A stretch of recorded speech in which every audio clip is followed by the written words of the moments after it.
Hi, good morning. ഞങ്ങളുടെ വീട് തെക്കുംഭാഗം ചൗറസ്ഥലത്ത്. ഞങ്ങൾ വിഷുവൊക്കെ ആയതുകൊണ്ട് കുറച്ചുകൂടെ തുണി പർച്ചേസ് ചെയ്യാൻ വന്നതാണ്. ഞങ്ങളുടെ ഫേവറേറ്റ് കടയാണ് MK. അപ്പം എല്ലാ കൂട്ടുകാർക്കും സ്റ്റാഫിനും എല്ലാവർക്കും ഞങ്ങളുടെ ഹാപ്പി വിഷു. എല്ലാവർക്കും എൻ്റെ വിഷു ആശംസകൾ. ഹാപ്പി വിഷു. ഓരോ വിഷുവും ഒരുപാട് കാലത്തേക്കുള്ള ഓർമ്മകൾ കൂടിയാണ്. ഒരു വിഷുപ്പുലരി കൂടി വരവായി. എല്ലാവർക്കും എൻ്റെയും MK ഫാബ്രിക്സിൻ്റെ ഹൃദയം നിറഞ്ഞ വിഷു ആശംസകൾ. വിഷുക്കണി പോലെ തന്നെ ജീവിതം സമൃദ്ധി നിറഞ്ഞതായിരിക്കട്ടെ. എല്ലാവർക്കും എൻ്റെയും MK ഫാമിലിയുടെയും ഹൃദയം നിറഞ്ഞ വിഷു ആശംസകൾ. എല്ലാവർക്കും ഞങ്ങളുടെ ഹാപ്പി വിഷു. എല്ലാവർക്കും ഞങ്ങളുടെ ഹാപ്പി വിഷു. ഹാപ്പി വിഷു. എല്ലാവർക്കും എൻ്റെ ഹൃദയം നിറഞ്ഞ വിഷു ആശംസകൾ. ഹാപ്പി വിഷു. എല്ലാവർക്കും വിഷു ആശംസകൾ.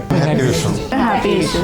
MKയുടെ എല്ലാ മാന്യ കസ്റ്റമേഴ്സിനും MKയുടെ വിഷു ആശംസകൾ. എൻ്റെയും MK ഫാമിലിയുടെയും വിഷുദിനാശംസകൾ നേരുന്നു എല്ലാവർക്കും നന്മയുടെയും സമൃദ്ധിയുടെയും വിഷു ആശംസകൾ. എല്ലാവർക്കും ഞങ്ങളുടെ ഹാപ്പി വിഷു. ഹാപ്പി വിഷു. എല്ലാവർക്കും ഞങ്ങളുടെ വിഷു ആശംസകൾ. ഹാപ്പി വിഷു. ഹാപ്പി വിഷു. എല്ലാവർക്കും വിഷു ആശംസകൾ. വിഷു ആശംസകൾ. എല്ലാവർക്കും ഹാപ്പി വിഷു. ഹാപ്പി വിഷു. ഹൃദയം നിറഞ്ഞ വിഷു ആശംസകൾ. ഹാപ്പി വിഷു. എല്ലാവർക്കും ഞങ്ങളുടെയും MK ഫാബ്രിക്സിന്റെയും ഹാപ്പി വിഷു.